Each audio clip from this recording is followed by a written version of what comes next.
The first guest-right moonstone broke under the Wolf King's boot before Theodosia Crenn had finished laying the petitions beside it.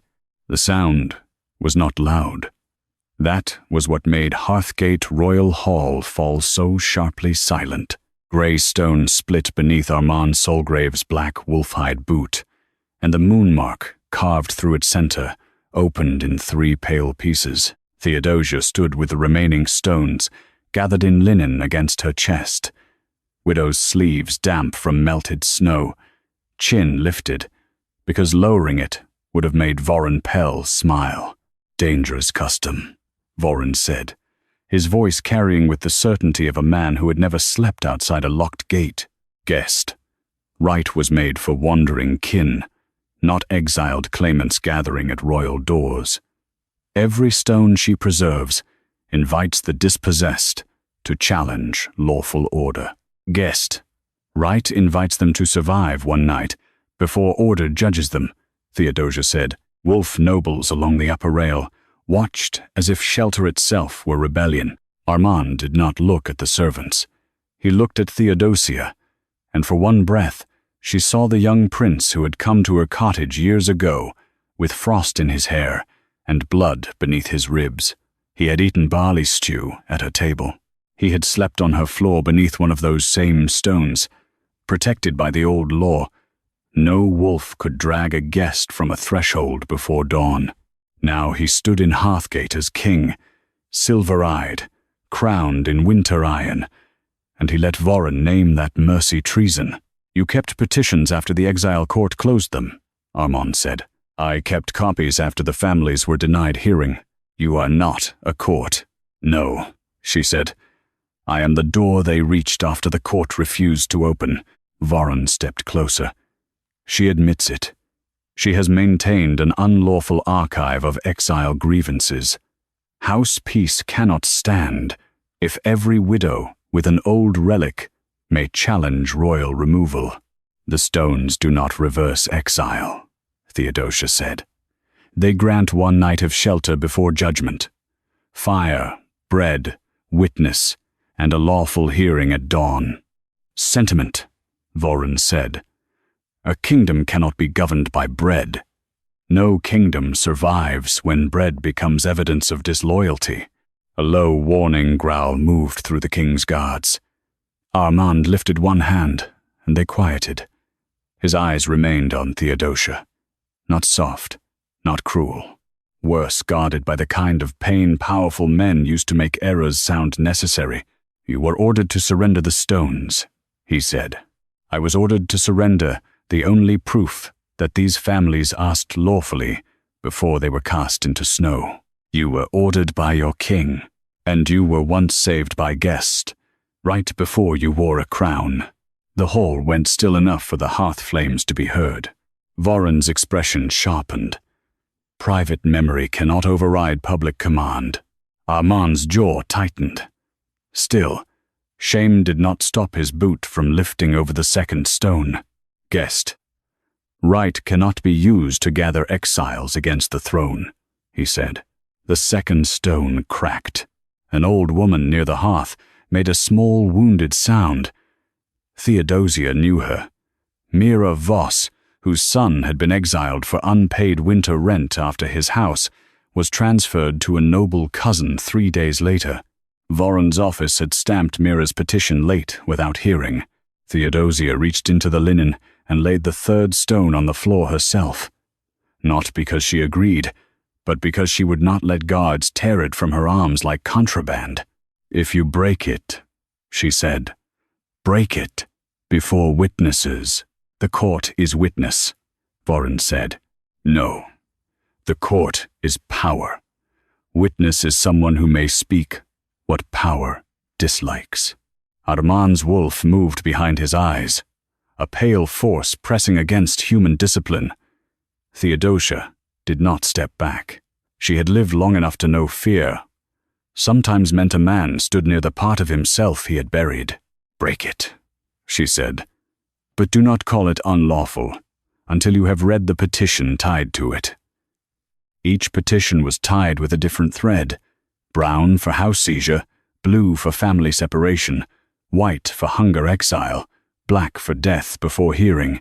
The stones did not name guilt. They did not crown innocence. They kept threshold facts.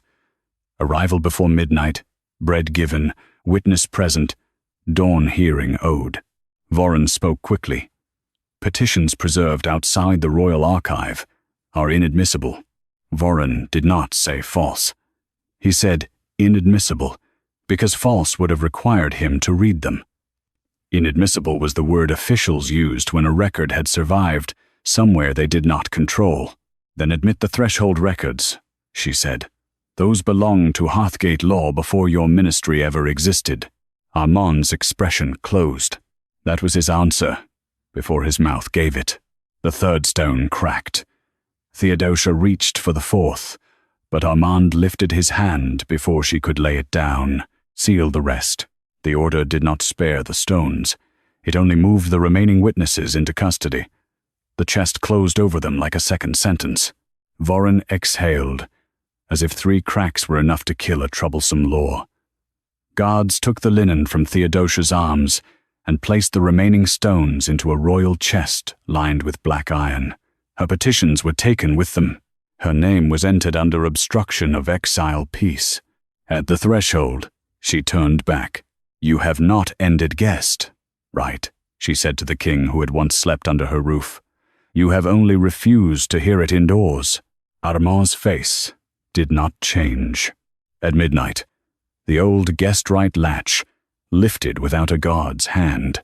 The royal doors opened only a hand's breadth, no wider than old guest right required. The broken pieces lay across the threshold in their old shapes, not healed, but aligned around the moon marks, as if the law could still keep a record after a king had wounded it. Beyond them stood the first exiled family, whose brown thread petition had been tied to the stone Armand broke first. A father with snow on his shoulders, a mother holding a sleeping child, and a house cord cut from the gate they had lost. The stones had not named who wronged them. They had only marked the first unheard petition at the lawful line the king had tried to move indoors. The first stone had not chosen a side. It had remembered a cord color, an arrival hour, and a hearing never granted. The family was not pardoned. They were not proven innocent. They were only standing where guest right said a hearing had to begin. The old latch did not grant the family entrance.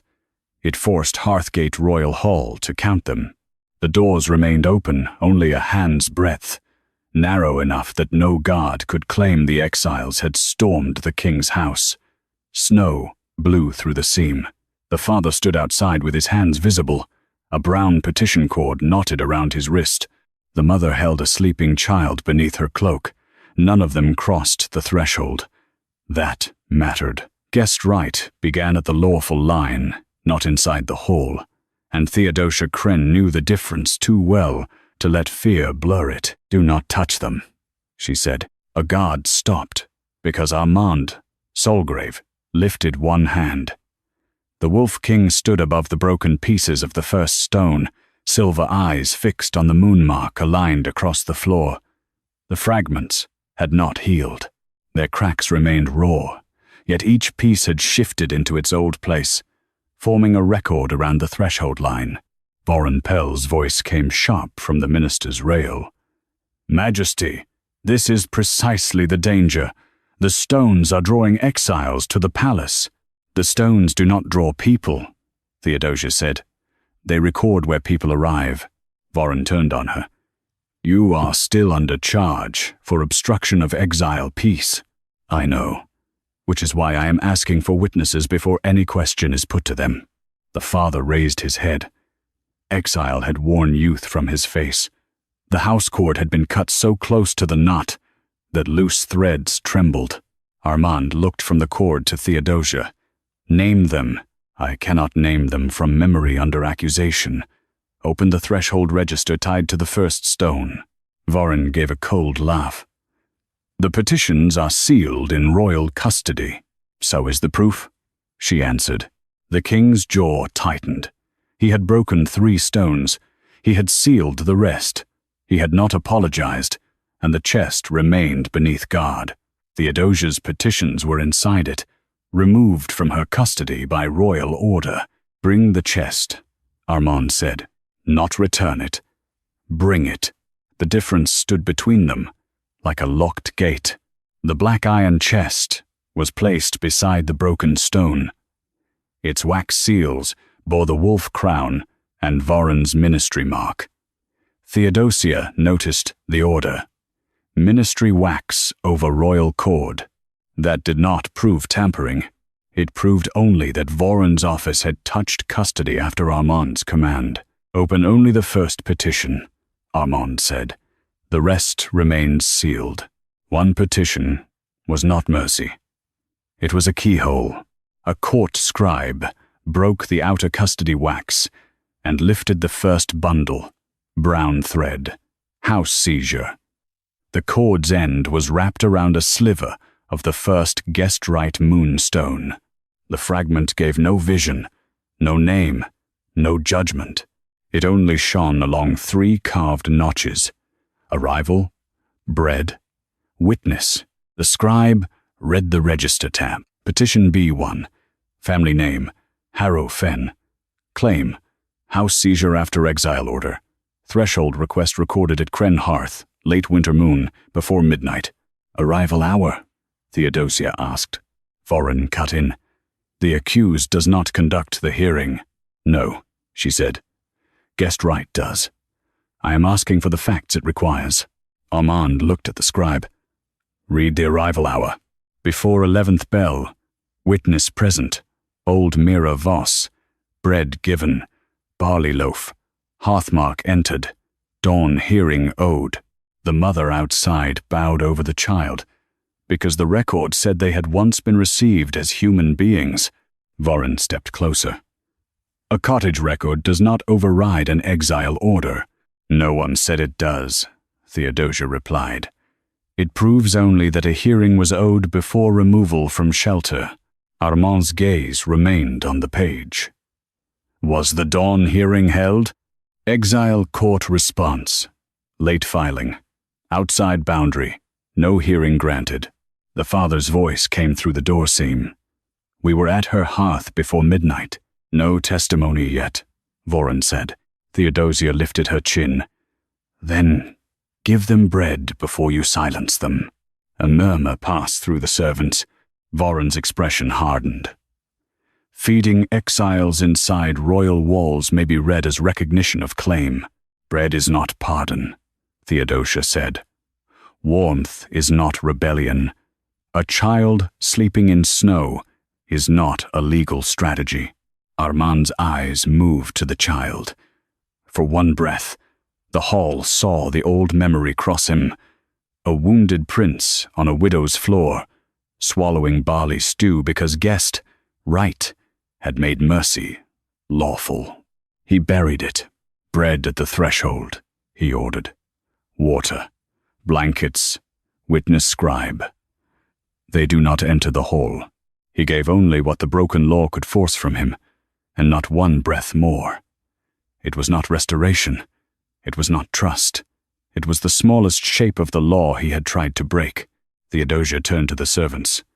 No questions until they are warm enough to answer and witnessed enough to be heard. Hearth servants came forward with bread, water, and 2 wool blankets. The father did not cross the line. The child woke just enough to take a bite and fall asleep again. The bread notch brightened once, then went still. Not pardon, record. Armand looked to the exile court stamp. Who marked them outside boundary? The scribe read the lower corner. House ministry intake. Boundary review desk. Initials P4. Voron answered smoothly. Boundary desks use rotating initials. Late arrivals are often marked outside boundary when they fail to present at the proper gate.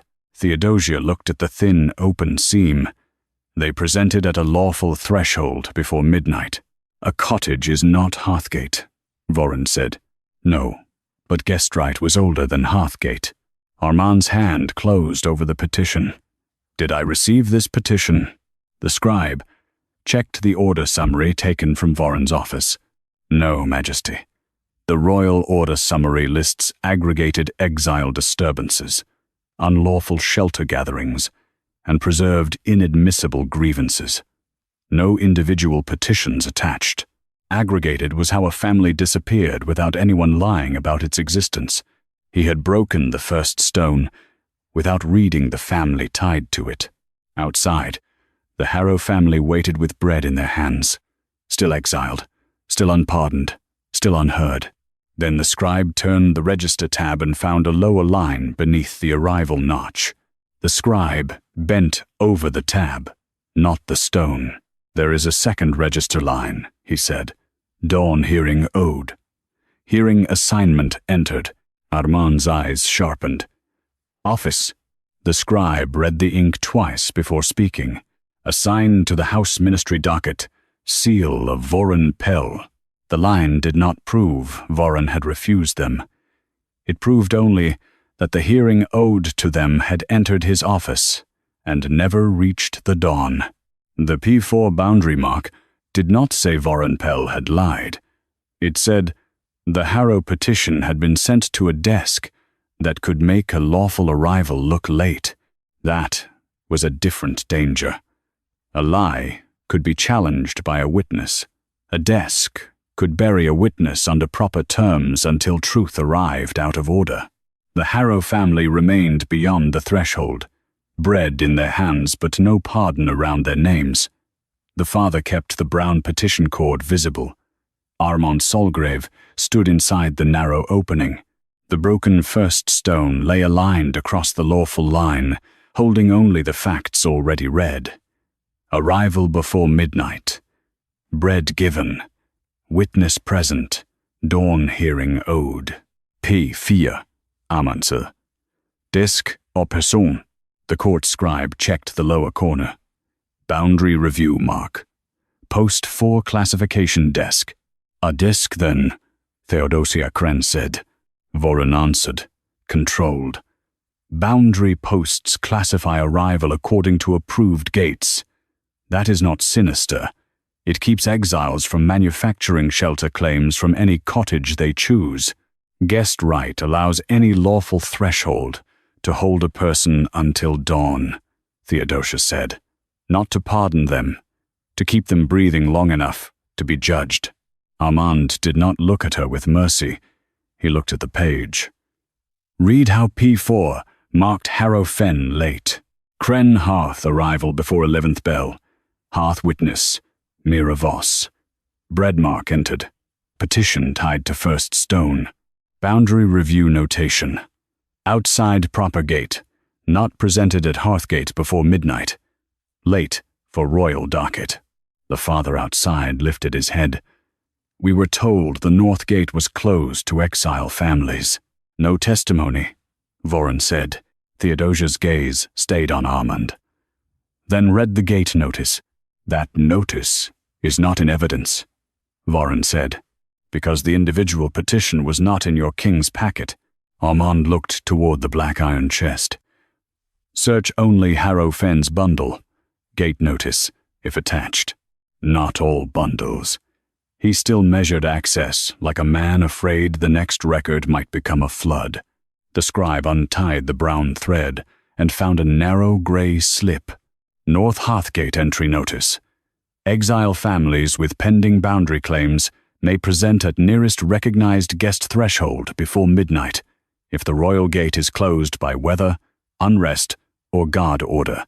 Theodosia said nothing. She let the slip stand. Voren inclined his head. A recognized guest threshold must be entered into the royal map. It was, she said. My husband registered Crenn Hearth under old shelter rolls. Armand's eyes moved to her. Register? He asked. Crenn Hearth, the scribe read. Recognized threshold. Shelter roll renewed 6 winters ago. Witness keeper. Theodosia Crenn after death of keeper Halva Crenn. Voren spoke carefully. Recognition of a hearth does not guarantee every petition tied to it is valid. No, Theodosia said. It guarantees the court owed a hearing before calling them late. Armand turned back to the scribe. Mira Voss's witness mark. Accepted or refused. Witness mark received. Later classified as domestic elder. No boundary standing. Guest. Right. Requires a witness present, Theodosia said. It does not require a noble boundary officer. When exile claims involve property, boundary standing matters, Voren replied. That may matter for the judgment, she said. Not for the night's shelter. Again, she did not overclaim. Armand heard it. Voren heard that Armand heard it. The hearing assignment docket, Armand said. The scribe drew out the lower page. Dawn hearing ode. Assignment entered to House Ministry docket. Seal of Voren Pell. Hearing Officer Field left pending. Notification status. Delayed pending boundary clarification. Delayed by whom? Armand asked. Boundary review post 4. Returned the petition as outside boundary before hearing officer assignment was completed. A desk stalled at dawn, Theodosia said softly. Voren's mouth thinned. Boundary clarification prevents unlawful occupation of disputed houses. The father outside looked down at the sleeping child. We were not in the house. We were in her doorway. Armand's hand closed over the docket. Did Minister Pell receive the full petition or an aggregate summary? The scribe compared the chest bundle with the royal order packet. House Ministry intake received full Harrow Fen petition, brown cord, threshold tab, witness mark, and gate notice. Royal order packet received aggregate line, exile disturbance, house seizure challenge, outside boundary, inadmissible grievance, aggregated again. The word had begun to rot in the open air. Majesty, royal packets cannot carry every family's domestic materials, Voren said. Ministers summarize so the throne may govern. Who omitted the individual petition from my packet? Armand asked. Exile peace summary table, the scribe read. Compression rule E9. Compression was not a lie. That was what made it useful. A table, Theodosia said. Voren looked at her. A rule written by people. The scribe turned a custody sheet, attached to the chest. Petition chest custody after royal sealing, received by House Ministry for cataloguing. Ministry cross seal applied after crown cord, before storage transfer. A seal on top did not change the chest. It changed who could describe it. Theodosia kept her hand still. That proves custody passed through his office. Not that he changed it. Armand looked at her for that restraint. She did not accept it as kindness. Was the chest opened? He asked. No full opening recorded, the scribe said. Cross seal applied over crown cord. Catalog note added from exterior bundle tags. Proper custody, Voren said. Limited custody, Theodosia answered. A chest can remain closed, while its labels teach the court what not to read. The hall went quiet. Armand stared at the aggregate line, then at the family outside. Harrow Fen remains at threshold under witness. No removal before dawn record is heard. It was not pardon. It did not restore guest right. It did not return Theodosia's stones. But the family would not be dragged back into snow before the law finished naming what had happened. Then the scribe found a final notation on the back of the P4 sheet. His voice changed. Majesty. Preliminary property disposition request entered on Harrow Fen House before dawn hearing status was resolved. A request was not a transfer. But it was the first hand reaching for the house while the family still stood at the threshold. Armand's eyes narrowed. Requested by whom? House Consolidation Office, the scribe said. Filed through the same House Ministry routing chain. The notation did not prove Voren ordered an unlawful transfer. It proved the house file had begun moving before the family's right to be heard had finished standing at the door. The line did not return Harrow Fen's home. It only proved the house had entered another office before the family had left the law. The property disposition ledger did not say Harrow Fen's house had been stolen. It said The house file had begun moving before the family's hearing did. The ledger came in a narrow iron case from the House Consolidation Office, carried by a pale clerk. He did not look at the Harrow family in snow. He looked at the broken Gestrite moonstone, and then at Voren Pell, as if one might tell him where fear was permitted to stand. Armand Solgrave ordered the case opened on the threshold side of the hall, not the dais. That mattered. The record had begun with a family outside the royal door. It would be read, where they could hear it. Theodosia Crenn stood near the black iron petition chest, with her hands folded inside her widow's sleeves. She did not ask to touch the ledger. Royal custody still held the stones and her petitions. Her authority remained accused, sealed, and watched. "Read only Harrow Fen," Armand said. "Only." Again, the word was a gate with teeth. The consolidation clerk opened the ledger to a page marked brown for house claims. Preliminary property disposition inquiry, Harrow Fen holding. Request entered before dawn bell, winter moon. Status, pending review, no completed transfer. The mother outside released a breath that was not relief. Pending did not return a roof. It only meant the hand had not fully closed. "Who filed the request?" Armand asked. "House Consolidation Intake," the clerk said. "That is an office," Theodosia said quietly. Voren's eyes moved toward her. "Offices are how kingdoms avoid one widow's suspicion becoming a verdict, and how one family's house becomes a line before their hearing becomes a voice." Armand did not rebuke her.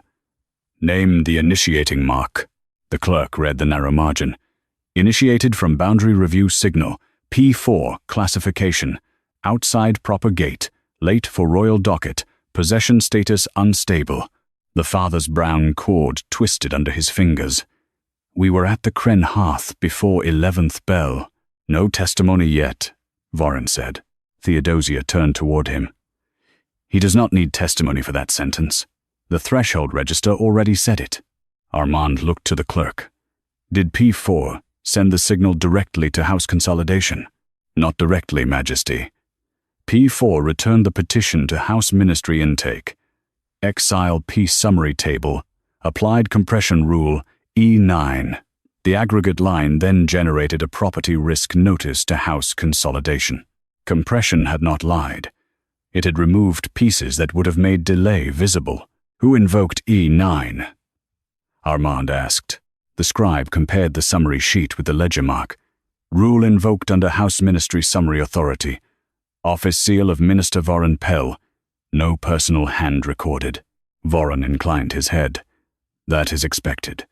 The ministry seal authorizes procedural compression. I do not personally compress every petition in a winter docket." "No," Theodosia said. "You only rule the office that decides which families become aggregate." A few nobles stirred. She stopped there, because one more step would let Voren call her reckless. The record had to walk before grief ran. Armand turned a page. "Recipient." The consolidation clerk hesitated. "Read it," the king said. "Provisional interest noted by House Merrick, collateral branch claimant. Relationship to Harrow Fen, maternal cousin line. No transfer approved. Inquiry only." The father closed his eyes. Lord and Marek wanted the lower orchard. Voren spoke with controlled patience. "A cousin's interest in abandoned land is not unlawful if exile stands." "If exile stands," Theodosia said. Armand's gaze sharpened. And exile had not stood, because the dawn hearing was not held. "Pending clarification," Voren said. "Yet property risk notice moved before clarification finished." The minister's mouth closed. That was not defeat. It was a man choosing safer silence. Armand looked at the Harrow child asleep under the blanket. "They remain at threshold until property review and hearing status are read." Voren turned toward him. "Majesty, allowing an exiled family to remain at the royal line while property review proceeds may be taken as recognition of their claim. Bread was not pardon," Armand said. "Neither is waiting." Theodosia did not thank him. He had given only what procedure cornered from him. The clerk continued under order. Time sequence. Crenn threshold arrival before 11th bell. P4 outside. Boundary classification after midnight. E9 aggregate line before first dawn bell. Property risk notice entered before dawn bell. Hearing officer assignment incomplete. No dawn hearing held. Each line made no single accusation. Together, they made timing impossible to ignore. Theodosia spoke to the family outside. You are not pardoned. You are not restored. But while guest right stands at this threshold, no one may say your house was empty before the law finished hearing whether you still belonged to it. The father bowed his head, and the mother pulled the child closer. Armand heard the sentence. So did every noble who had ever used the word empty for a home with poor people absent. Voron placed both hands on the minister's rail. Majesty, if every threshold petition delays property disposition, noble estates will drown in uncertainty. No, Theodosia said. They will wait until dawn. A servant at the hearth hid a sharp breath behind his hand. Armand turned to the summary packet he had received before breaking the stones. Did my order rely on the aggregate line? The scribe found the page. Yes, Majesty. Royal Order Summary. Repeated exile disturbances, unlawful shelter gatherings, property challenges by late claimants, individual petition materials not attached. The truth did not make Armand innocent. It made his act exact. He had broken witness stones after reading language that had stripped witnesses. His face remained cold, but something behind it had stopped defending itself. Who drafted the aggregate line? He asked. The scribe read the mark. Exile Peace Summary Table. Prepared under House Ministry routing chain. Reviewed for royal brevity by the King's Order clerk. Armand's eyes narrowed. My clerk? Voron answered at once. For brevity, Majesty, not substance. Summon the King's Order clerk. The command moved through the hall like a blade entering a seam. As the guard left, the consolidation clerk turned one more page and stopped. Beneath Harrowfen's pending inquiry was an older cross-reference, written in the same brown ink. Majesty, he whispered. Armand looked down. Read it. The clerk swallowed. Precedent file. Attached to threshold. Property disputes. Crenn, hearth boundary exception. Keeper. Halver. Crenn. Status. Unresolved exile challenge before death of petitioner. Theodosia went still. The line did not prove her husband had been unlawfully exiled. It proved only that the system now moving Harrowfen's house had once moved close enough to Halver Crenn to leave his name in its ledger. Halver Crenn's name did not rise from the ledger like a ghost.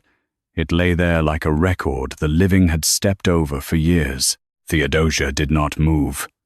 Her husband had been dead long enough for strangers to speak of him without lowering their voices, but not long enough for her to hear his name treated as a precedent file and feel nothing. Halver had built the side room at Crenn Hearth, where exiled families slept beside the bread oven. He had carved the threshold marks himself after the old shelter roll was renewed. He had believed law could be kept warm if enough ordinary hands refused to let it freeze. Then, one winter, a boundary exception swallowed his petition, and fever took him before any court admitted it had owed him dawn. Armand Solgrave watched her too closely. She hated that he could read the wound even now. He had slept beneath Halver's roof once. He had heard Halver laugh while splitting firewood outside a door guarded by guest right. The king knew exactly whose name had entered the ledger. Read the cross-reference, Armand said. The consolidation clerk looked grateful to be staring at ink instead of Theodosia's face. Precedent file. Crenn Hearth boundary exception. Dispute type. Threshold. Property shelter claim. Petitioner. Halver Crenn. Status. Unresolved challenge before death of petitioner. Disposition. Shelter roll, transferred to widowkeeper. No property reversal. Voren Pell's voice softened with official caution. Majesty, old precedent may explain why the House Consolidation Office flagged Harrow Fen.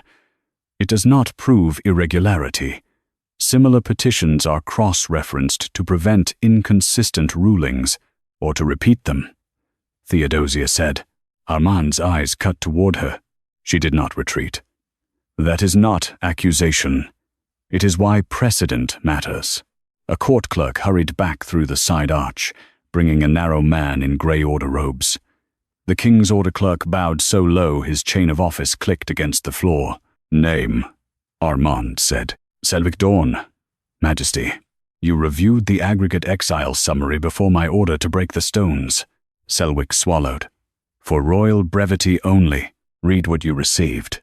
Selwick took the packet with trembling fingers. Repeated exile disturbances, unlawful shelter gatherings, property challenges by late claimants, preserved inadmissible grievances maintained by Theodosia Crenn, guest stones enabling return pressure at royal threshold. Theodosia looked at the black iron chest. No individual petition names. No, mistress. Mistress? Voren repeated coldly. Selwick paled. Accused keeper. Armand's voice did not rise. Answer her.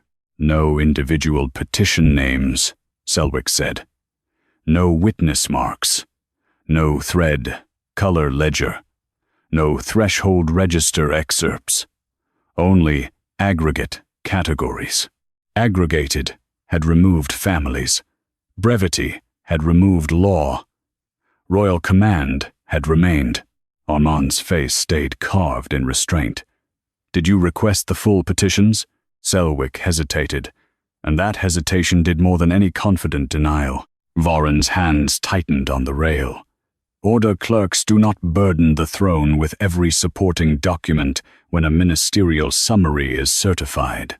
I asked a clerk, Armand said. Not a minister. Selwick bowed his head. I marked the packet sufficient because House Ministry certification stated individual materials were irrelevant to immediate peace order. Irrelevant, Theodosia said. The word fell harder than late, harder than inadmissible. Irrelevant was how a child in snow vanished while still standing in front of a door. Armand turned back to the Halva file. Who attached Crenn precedent to Harrow Fen? The consolidation clerk read the brown margin. House consolidation comparison mark. Triggered by boundary exception code. C7. C7, Armand said. Desk or person? Exception desk. The clerk answered quickly. Not a named officer. Theodosia let out a breath so quiet it barely moved. Another desk. Another mouth with no face. Read the exception reason, Armand said. Guest threshold recognized, but property claim challenged after exile boundary notice. Hearing delayed pending estate review. Petitioner died before review completion. File closed as unresolved. Theodosia's nails pressed into her palms. Halva had not died because a desk killed him. That was the cruelty of it.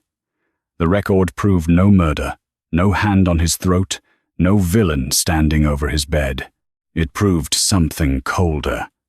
The law could delay a poor man until death made the question administratively quiet. Voren inclined his head. Unresolved files are not uncommon in winter. Death changes legal standing. No, Theodosia said. Death rewards delay. The hall heard her grief then, though she had given it no tears. Armand looked toward the threshold, where the Harrow family still waited with bread and blankets. Harrow Fen will not be marked abandoned, transferred, or disposition. Pending while guest right hearing status remains unresolved. Voren's head snapped toward him. Majesty, that is not pardon, Armand said. It is preservation of the question. Theodosia did not thank him. Preservation was not justice. But it kept another home from being taken, while the law searched for its own missing dawn. The king's order clerk lifted a shaking hand. Majesty, there is a receipt line attached to the certification. Read it, Armand said. House Ministry's certified summary, sufficient for royal peace order. Certification based on compression, Rule E9, and boundary exception precedents, signed under ministerial seal. Ministerial seal, Voren said. Not my personal hand. Selwyck looked at the seal again. There is an inner approval mark. The minister went still. Theodosia did not look at him. She looked at the page, because pages had begun telling the truth more reliably than faces. Armand's voice dropped. Read the mark. Selwyck swallowed. V.P. A breath passed through the hall. Theodosia spoke before the court could turn initials into spectacle. Initials are not a confession. They prove only that someone using the minister's approval mark certified the summary before the king broke the stones. Armand looked at her then, with something like pain, sharpened into respect. She would not take it yet. Then the consolidation clerk, still bent over Halvar's precedent file, whispered, Majesty, C7 appears on more than heroine. Armand's hand closed. How many? The clerk counted under his breath, each number making the hole colder. 23 threshold. Property disputes, he said, all tied to guest. Right petitions. All compressed under E9. All marked unresolved. Late or outside boundary before property review. The line did not prove every family had been wrongfully exiled. It proved Halvar Crenn had not been an exception. He had been a pattern. The number 23 did not make the injustice larger. It made it harder for the court to call it grief. Theodosia Crenn felt every face in Hearthgate Royal Hall turn toward her, waiting to see whether Halvar's widow would break now that her husband had become evidence. She did not. The dead deserved more discipline than spectacle. If she wept, Voren Pell would call the inquiry emotional. If she shouted, the nobles would remember her anger longer than the records.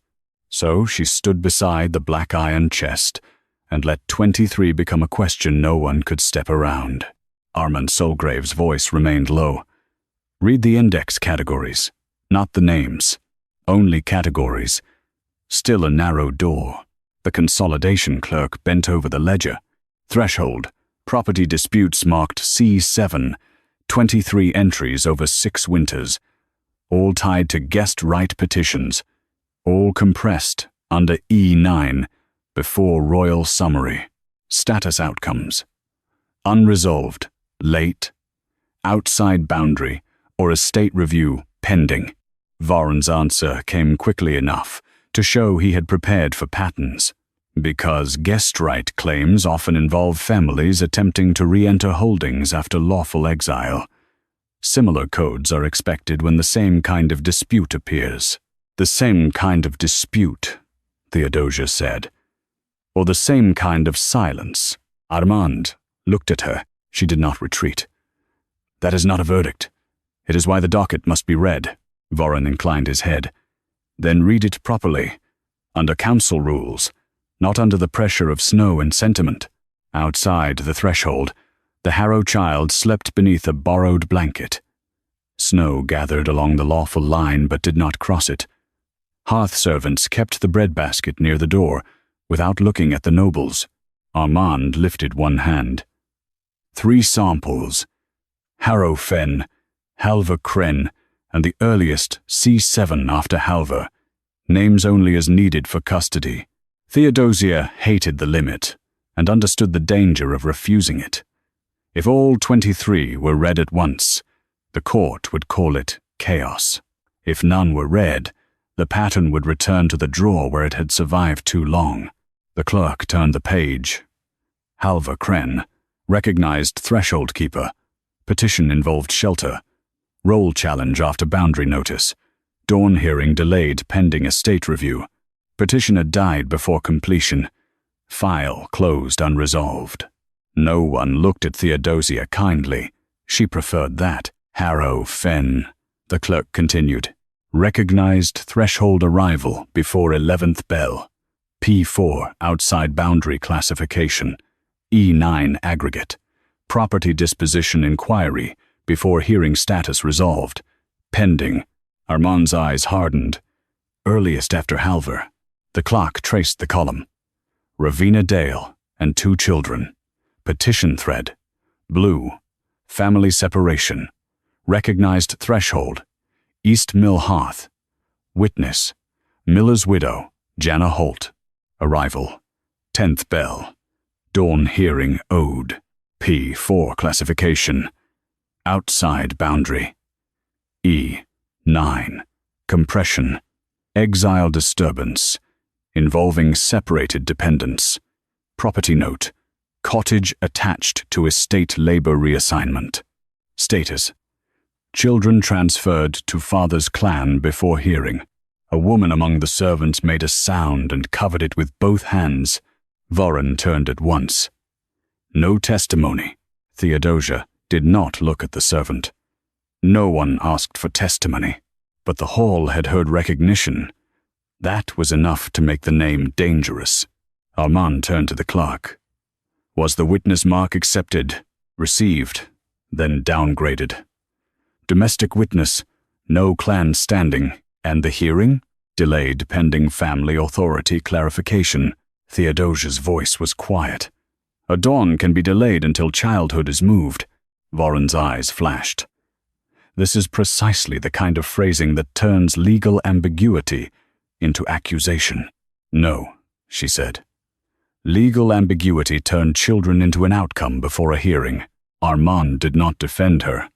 He looked at the E9 rule sheet. When was compression rule E9 revised? The King's Order clerk, Selwick Dawn, shuffled through the packet with hands that had not stopped trembling. Revision entered after the Crenn precedent. Purpose: reduce repetitive exile materials in royal peace summaries. Guest right petitions involving boundary, property, family separation, or hunger shelter may be aggregated when ministerial review deems individual detail non-essential to immediate order. Who deemed non-essential? Armand asked. Selwick read the small print. House Ministry Summary Authority. Voren spoke before the silence could gather. A ministry cannot function if the throne must hear every sorrow as an individual case. Theodosia turned toward him slowly. Guest. Right exists because every sorrow at a threshold is still attached to a body. The words passed through the servants first, then through the guards, then through the nobles, who disliked sentences that made poverty visible without begging. Armand's hand closed over the rule sheet. Did my order to seize and break the stones rely on E9? Selwick lowered his gaze. Yes, Majesty. The order summary described a recurring pattern of unlawful shelter gatherings and property disruption. The individual threshold facts were omitted under E9. The king went very still. Theodosia did not rescue him from what that meant. He had not merely been uninformed. He had accepted a rule designed to make the unheard sound repetitive. Who signed the E9 revision? He asked. Selwick turned the page. Royal Administrative Approval under House Ministry Submission, countersigned by the King's Order Office for format. Submission mark? The room held its breath. House Minister's seal, Selwick said. Inner initials VP. Voren's face remained controlled, but the air around him tightened.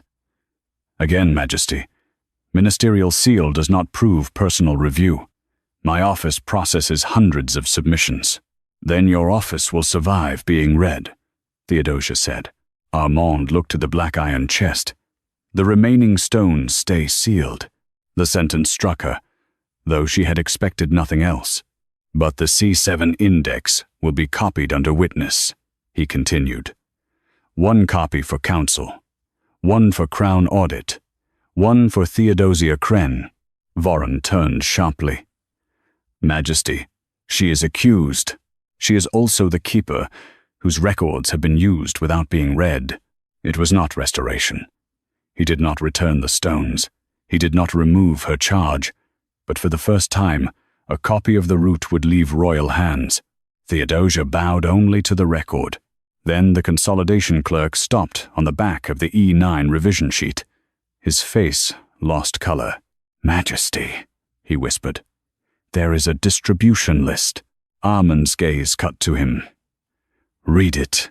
C7 and E9 application notices sent to House Consolidation, Boundary Review Post 4, Exile Peace Summary Table, and Hearthgate Estate Expansion Board." Theodosia's hand went cold. Hearthgate Estate Expansion Board was not a minor office. It reported on noble estate growth around royal lands. The line did not prove the families had been exiled to feed estates. It proved the office, that benefited from empty houses, had been notified every time guest right was compressed. The Hearthgate Estate Expansion Board had not been accused of stealing houses. It had only been named as the office warned whenever a guest right petition disappeared into compression. That was enough to make the nobles along the upper rail stop breathing comfortably. Theodosia Crenn watched their hands first. Noble hands were more honest than noble faces. A few tightened on rings. One lord drew his sleeve over a signet marked with a stag and 3 orchards. Another looked toward Vorenpel as if waiting to be told whether concern was safe. Armand Solgrave sat very still, the E9 distribution list open under the lamps. The Harrow family remained outside the threshold, warmer now beneath blankets, but not inside, not pardoned, not restored. The black iron chest remained locked. 3 stones lay broken at the lawful line. The rest was still imprisoned under crown and ministry seals. "Summon the estate expansion notice ledger," Armand said. Voren's voice came measured. "Majesty, estate notices are planning instruments. They do not determine exile status." "No," Theodosia said. "They determine who begins hoping before the law finishes asking." Armand did not look at her. The ledger. A clerk was sent running through the side passage. No one spoke while they waited. Silence in Hearthgate had texture. Wolf fur, cold stone, melted snow, withheld judgment. Theodosia could feel Halvar's name still lying open in the room. She did not let herself touch it again. Her husband had already given the record enough blood. The estate expansion notice ledger arrived bound in white leather, cleaner than the petition chest, because offices that planned growth rarely dirtied their ledgers with the weather endured by the families they displaced. The clerk placed it beside the C7 index. "Read only C7-linked notices," Armand ordered. "Only." Still the narrow gate. But now the gate opened toward noble land. The clerk found the first marked page. Notice category: threshold, property uncertainty. Source: C7, E9 distribution. Purpose: provisional estate planning around unresolved exile holdings. Unresolved, Theodosia said. Not abandoned, the clerk swallowed. Yes. Voren stepped in before the word could grow. Unresolved holdings require planning. Winter taxes, granary routes, guard patrols, road duties, these cannot be suspended because a petition delays final status. A petition did not delay final status, Theodosia said. The officers did. Armand's eyes remained on the ledger. Harrow Fen, the clerk read. Harrow Fen Holding. Provisional interest. House Marek Collateral Branch. Orchard Access and Lower Pasture. Status at notice. Guest. Right claim pending. Boundary classification. Outside proper gate. Dawn hearing unresolved. Estate recommendation.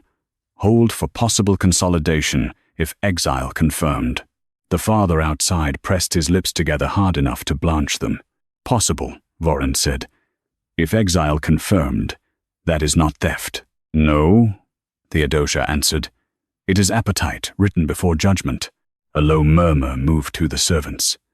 Armand let it live for 3 heartbeats before lifting one hand. "Helva Crenn," he said. Theodosia's body went cold. The clerk looked down. Crenn hearth boundary exception. Notice category. Shelter. Role instability. Adjacent land. East Lane. Herb Garden. Lower Goat Field. Provisional interest. Hearthgate Road widening and Noble Patrol Quarter. Status at notice. Petitioner alive. Hearing delayed. Estate review pending. Petitioner alive. The words did not say murdered. They did not say robbed. They said Halva had still been breathing when an office began planning around the land his petition tried to protect. Armand's gaze moved to Theodosia, then away, as if he had no right to look long. She gave him no comfort. "Read the outcome." The clerk turned the page. Petitioner deceased before review completion. Shelter roll transferred to widowkeeper. Land change not executed. Road widening cancelled. Voren seized the opening. Then nothing was taken. Theodosia looked at him. Nothing but time. That answer unsettled the room more than accusation would have. Time had no receipt. Time left widows with legally intact cottages and legally dead husbands. Armand's voice lowered. "Earliest, after Halva. Rowena Dale," the clerk read. "East Mill Hearth. Family separation claim. Cottage attached to estate labor reassignment. Status at notice. Children transferred before hearing. Property review merged into clan custody. Outcome. Cottage assigned to Mill Lord's winter labor house." A servant at the rear began to shake. Theodosia knew now that the woman had recognized the name earlier. She did not turn. Recognition without witness procedure could become gossip, and gossip would be easier to dismiss than record. "Was her witness mark accepted?" Armand asked. The consolidation clerk answered from the C7 ledger. "Received. Downgraded. Domestic witness. No clan standing." "Pattern," one counselor whispered. Voren turned. "Similarity is not proof of unlawful intent." "No," Theodosia said. "It is proof enough to stop calling this a widow's rebellion." For once, Armand did not silence the sentence. He looked at the estate expansion ledger. How many C7 notices were sent before hearing resolution? The clerk counted, lips moving pale. Of 23, 19 notices before hearing resolution, 4 after. Outcomes? 7 unresolved closures. 6 property reviews merged into estate planning. 4 family separations completed before hearing. 3 hunger shelter petitions withdrawn. 3 pending. The numbers did not prove every exile wrongful. They proved the kingdom had learned to move faster around homes than around hearings. Voren's control sharpened. "Majesty, if this becomes public panic, noble estates will resist every lawful exile review. Hearthgate needs order." "Hearthgate needs records read in the order the law requires," Theodosia said. Armand looked at her then, not as the wounded prince, not as the man who remembered her roof, but as the king whose crown had been used to make compression look like peace. "Order the threshold families counted," he said. Voren's face changed. "Families?"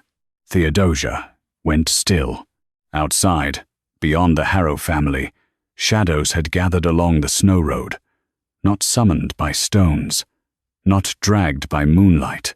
They had come because the old latch had lifted, because one family had not been beaten from the lawful line, because word traveled faster among the unwanted than decrees did among nobles.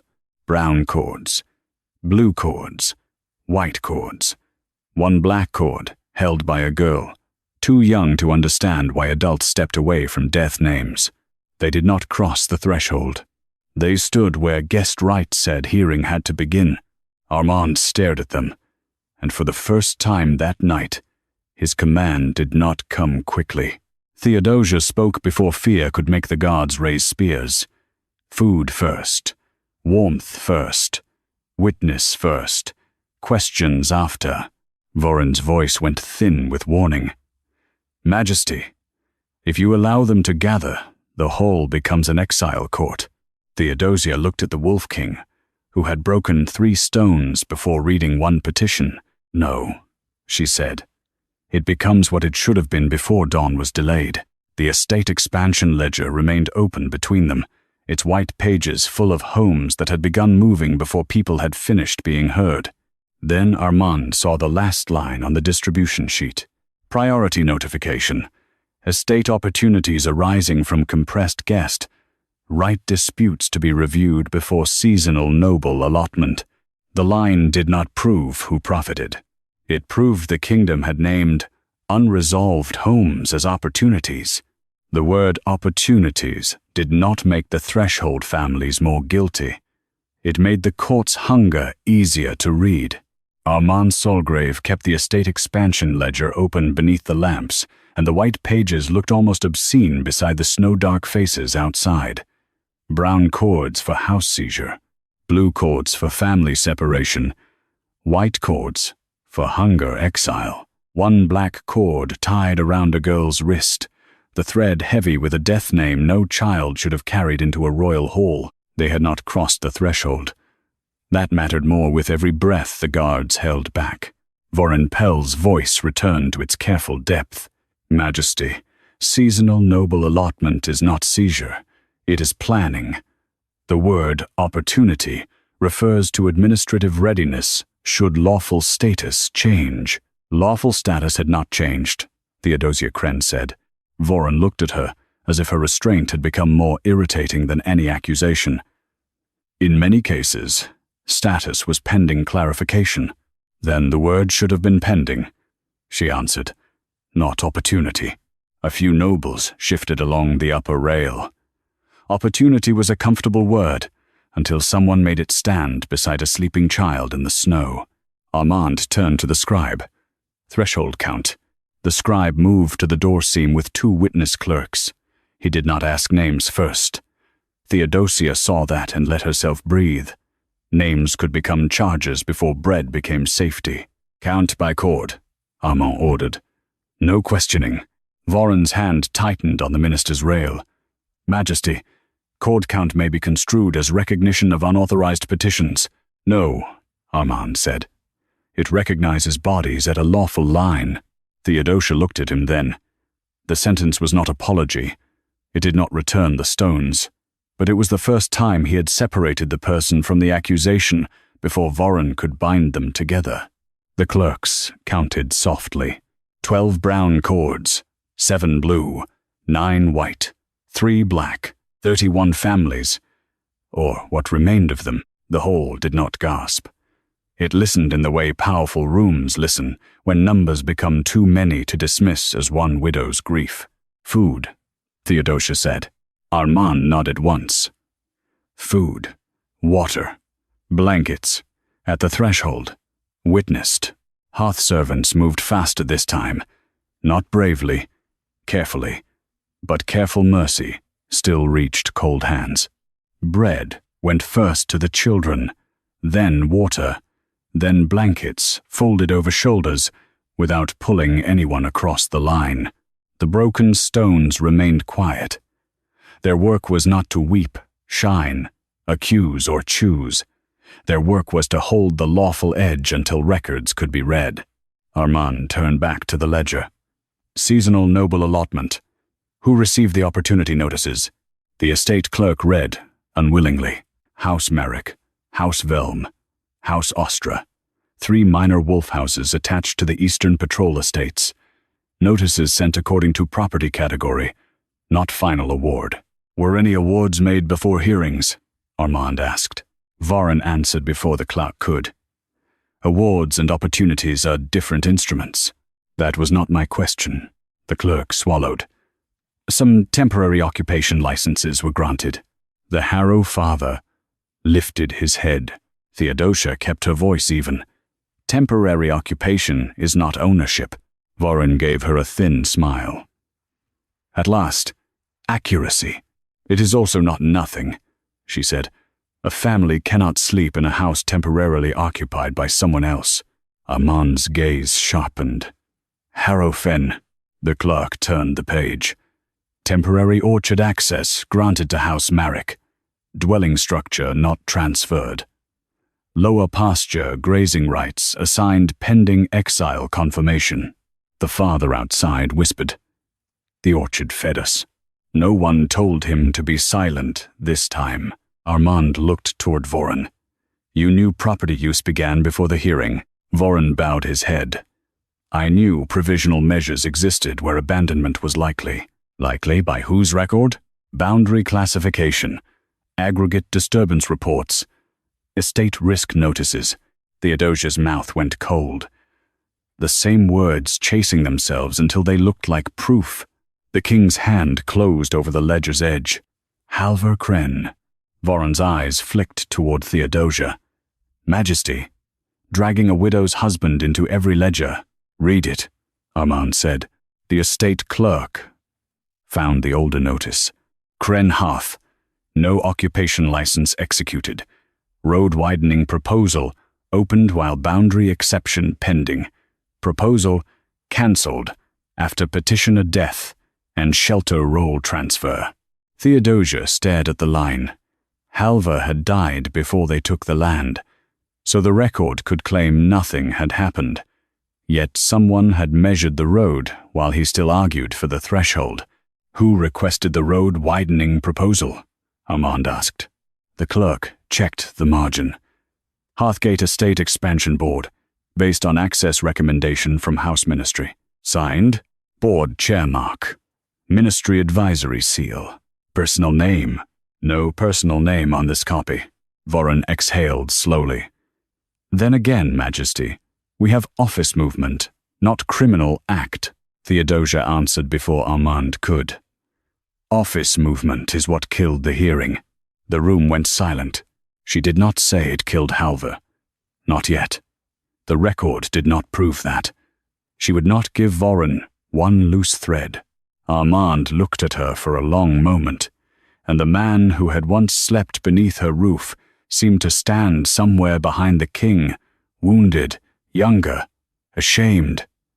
Then he buried that man again and spoke as ruler. All temporary occupation licenses tied to C7 and E9 guest.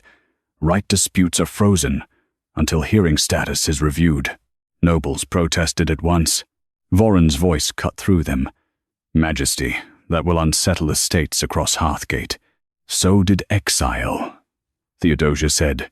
Armand did not smile. Witness scribes will record every threshold family tonight. No petition heard until bread, water, warmth, and witness are complete. No property movement until each dawn hearing status is read. It was still not restoration. The stones remained in custody. Theodosia remained accused of obstruction. Armand had not admitted he broke witness stones before reading them, but the law had begun to stand between exiles and the offices that moved faster than dawn. Then Selwick Dawn, the king's order clerk, approached with a folded black writ pulled from the royal order packet. His hands shook. Majesty, he said, there is a contingency order attached to tonight's peace command. Armand's eyes narrowed. Read it. Selwick unfolded the writ. If guessed, right resistance persists. Remove keeper authority from Theodosia Crenn. Seize Crenn Hearth threshold roll and transfer all remaining guest right moonstones to House Ministry permanent custody. Theodosia did not move. The writ had been prepared before the first stone broke. It did not prove Voren planned every exile. It proved someone had intended to silence the door before the door could answer. The contingency writ had been waiting for Theodosia before Armand's boot ever touched stone. That was the first cruelty of it. Not the seizure, not the public charge, the waiting. Someone had prepared her removal as keeper of Crenn Hearth before the hall heard one threshold fact, before the Harrow child shivered at the door, before bread proved less dangerous than rebellion. The writ lay open in Selwick Dawn's trembling hands. Black wax cracked along one side. Armand Solgrave took the writ from his clerk and read it himself. No one breathed comfortably. The nobles wanted the order to be necessary. The servants wanted it to be false. The families outside the threshold wanted only not to be driven back into snow before sunrise. "Root," Armand said. Selwick bowed his head. "Peace Command, Attachment. Drafted by King's Order Office from House Ministry recommendation. Held for execution if guest right resistance escalated." "Before this hearing?" "Yes, Majesty." Voren Pell stepped forward with careful urgency. "Contingency orders are prepared in advance to prevent disorder. A king cannot wait for riot before authorizing response." Theodosia looked toward the narrow door, where 31 families remained outside the line because she had told them not to cross it. There was no riot. There was anticipated unrest, Voren said. There were petitions. Armand's hand tightened on the writ. Who defined guest? Write petitions as resistance. Selwick looked to the bottom margin. House Ministry peace language. Classification. Shelter obstruction. Exile disturbance. Threshold agitation. Agitation is what officials call a person before they let him speak, Theodosia said. Voren turned to her. And disorder is what follows when private keepers invite exiles to gather against legal removal. No one was invited to gather. They came to the only line the law had not yet erased. Armand's eyes remained on the writ. Keeper authority removal. What record supports it? Selwick swallowed. Summary note. Theodosia Crenn maintained inadmissible petitions, preserved unlawful witness stones, and used Crenn hearth to obstruct exile peace. Individual evidence attached? No, Majesty. Aggregate reference to E, 9 guest, right disturbances, and C, 7 threshold, property disputes. Aggregated again. Even Theodosia's name had been made from the same compression that erased the families. Armand turned to the black iron chest. Was the Crenn hearth threshold roll inside that chest? The court scribe checked the custody inventory. Yes, Majesty. Remaining guest, right moonstones, petition bundles, thread ledger, threshold register copies, and Crenn hearth roll. Theodosia's voice went quiet. Then the contingency order did not only seize stones, it seized the office that could challenge the seizure. Voren's face sharpened. It preserved contested materials. No, she said. It removed the keeper before the keeper could say what the materials meant. The hall felt the difference. Armand looked at the chest seals. Open the Crenn hearth roll. Voren's response came instantly. Majesty, keeper rolls are sacred to household law. Opening it while she stands accused risks contamination of witness custody. Theodosia almost smiled. You were less reverent when you took it. The king's wolf moved behind his eyes, not as romance, but as the restrained violence of a ruler beginning to understand how many doors had been locked in his name. Open the roll, he said.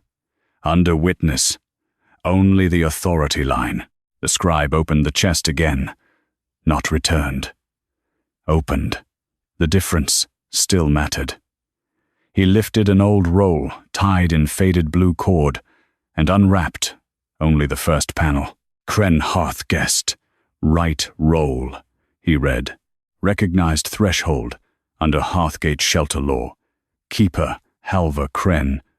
Upon death, authority transfers to named household witness if roll remains active and stones remain in lawful custody. Named witness, Theodosia Crenn. Armand looked up. Lawful custody. The scribe checked the margin. Custody defined. Keeper, court witness, or royal shelter review. House Ministry permanent custody, not listed. Voren went very still. Theodosia did not let the room turn that into a conviction. It does not prove the ministry could never hold them temporarily. It proves permanent custody would remove them from the law that made them witnesses. Armand's gaze cut to the contingency writ. Transfer all remaining stones to House Ministry permanent custody. The word seemed uglier the second time. Selwick whispered, "Majesty, there is a draft revocation attached." Armand's head turned slowly. "Of what?" "Crenn Hoth. Threshold recognition." Theodosia felt the floor tilt beneath her, though she did not move. Crenn Hoth was not just a cottage. It was the doorway where Halvar had built his life, where Armand had once survived, where every refused family had been given a name before dawn. "Read it," Armand said. Selwick unfolded the second sheet. "Revocation grounds. Keeper misuse, unlawful exile gathering, preservation of inadmissible grievances, repeated threshold agitation, effective upon King's confirmation after peace order." "You were not only breaking stones," she said. "You were about to erase the door that saved you." The sentence struck him in the place no crown could armor. His face did not soften. It went stark. Vorin spoke into that wound. "Majesty, personal history cannot determine public shelter policy." "No," Armand said, voice low. "But it can remind a king what policy is destroying." For the first time, Vorin had no immediate answer. Armand set the revocation beside the estate ledger, the E9 rule, the C7 index, and the Harrow petition. The revocation is suspended. The contingency writ is suspended. House Ministry will not receive permanent custody of the stones. A sound moved through the threshold. Families like wind through dry grass. Theodosia did not bow. "Suspended is not restored." Armand looked at her. No, the honesty was sharp enough to cut. He turned back to the hall. "At first light, dawn hearings will begin at Hearthgate threshold, under witness. Harrow Fenn first. C 7 cases next by arrival record. No property disposition, occupation license, family transfer, or shelter roll revocation proceeds until each hearing status is read." Nobles erupted. Vorin did not. He watched Armand with the expression of a man measuring whether a king could survive the law he had just awakened. Then Miravos stepped from the hearthbench, shaking with more than cold. "I was witness for Harrow Fenn," she said, "and for Halvar Crenn the night he filed before he died." Vorin's head turned sharply. "No unsummoned testimony." Theodosia lifted her hand, stopping the old woman before courage became a procedural trap. "Witness first," she said. "Statement after she is entered." Armand looked at the scribe. "Enter Miravos," he ordered. "Threshold witness. 2 petitions." The line did not prove Halvar had been wronged.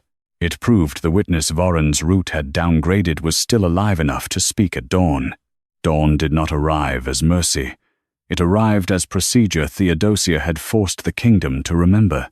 Hearthgate Royal Hall opened its threshold before sunrise, not its throne room. That distinction mattered.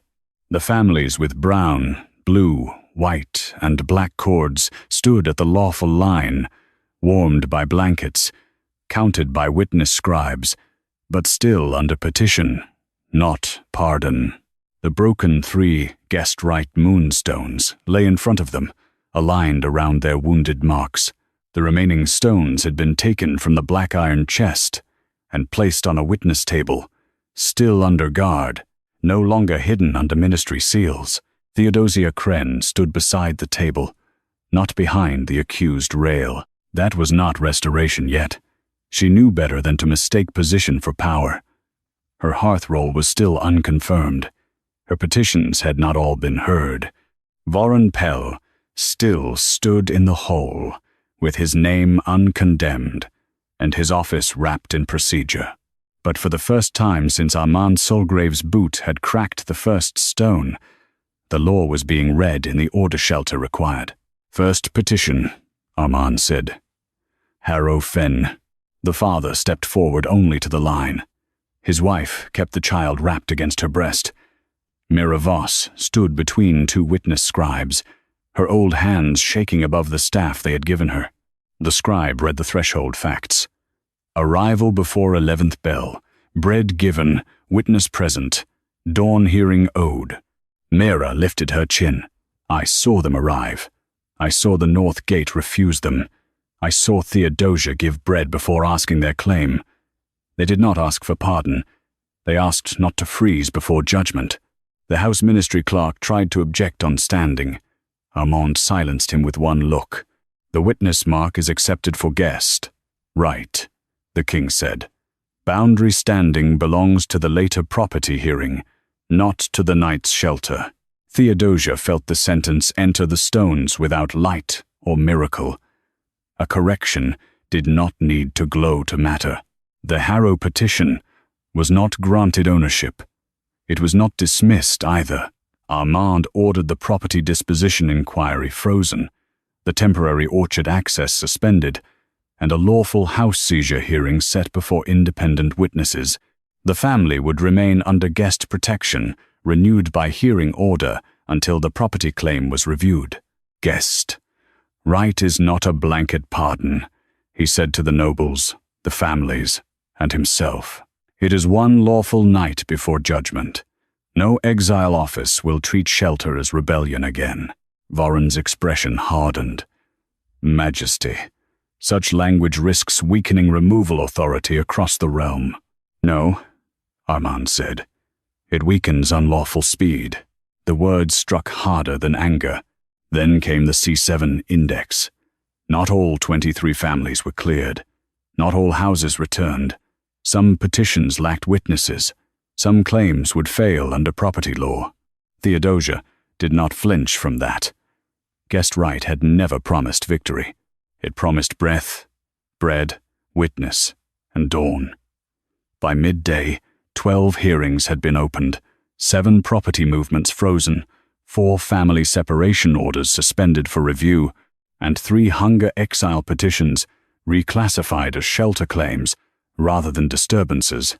At last, Halvar Crenn's file was placed before the witness table. Theodosia's hands did not tremble until she saw his name in full daylight. Merivos spoke again, voice thin but clear. Halvar filed before dawn. I witnessed it. The hearing was delayed for estate review. He died before they called him. His widow kept the stones because he asked the law not to die with him. No record proved that Voron had killed Halvar. No record needed to pretend it did. The C7 file, the E9 compression rule, the estate notices, and the suspended revocation proved enough for public repair. Halvar's challenge had been compressed, delayed, and used as precedent without the witness standing guest right required. Amendros. He did not look first at Theodosia. He looked at the threshold families, the servants, the nobles, and the stones he had broken. I broke witness stones before reading the petitions tied to them, he said. I accepted summary language that called shelter rebellion. I allowed guest right moonstones to be seized as if custody could replace hearing. The fault began with the offices that compressed these records, but it passed through my command. The hall went silent in a different way then. Not shocked, accountable. Armand turned to Theodosia and took the royal custody key from his own belt. He did not hand it through a guard. He crossed the floor and placed it in her palm before the witnesses. Theodosia Crenn, your guest, right authority is restored before Hearthgate. Crenn Hearth remains a recognized threshold. The stones and petitions return to keeper custody, with witness copies lodged in court, not ministry control. Any future challenge to guest right must read the tied petition before touching the stone. The bronze key was warmer than she expected. Voron did not confess. He was not dragged down the steps. Armand ordered him removed from active control of exile summaries, boundary compression, and shelter roll custody, pending a witness audit. His ministerial seal was surrendered to 3 custodians: council, crown, and threshold keeper. Voron's face stayed composed, even as the offices that had protected him were separated from his hand. That was better than a confession. A confession could have died with one man. Procedure had to be repaired where it had learned to injure. By evening, bread filled the threshold tables. No family was crowned innocent. No noble house was ruined without hearing. Yet shelter had been separated from rebellion in public language, and every dawn owed under guest right had been entered with a name. Armand came to Crenn after sunset, alone except for the distance Theodosia required. He stopped outside her threshold. Years ago he had crossed it wounded and unnamed. Tonight he did not presume the same mercy. "You may enter for one night before judgment," she said. His throat moved. As king, as a man who remembers the law he broke, he stepped inside, only after she placed bread on the table and called Mira Voss to witness. There was no kiss, not yet. No forgiveness offered, because regret had finally found words. But when Armand sat near the hearth, crown in his hands instead of on his brow, Theodosia saw the first shape of a repair that might one day outlive shame. Outside, the guest-right moonstones rested at the threshold, cracked and lawful. They had not chosen a queen. They had made a kingdom hear the people it tried to leave outside.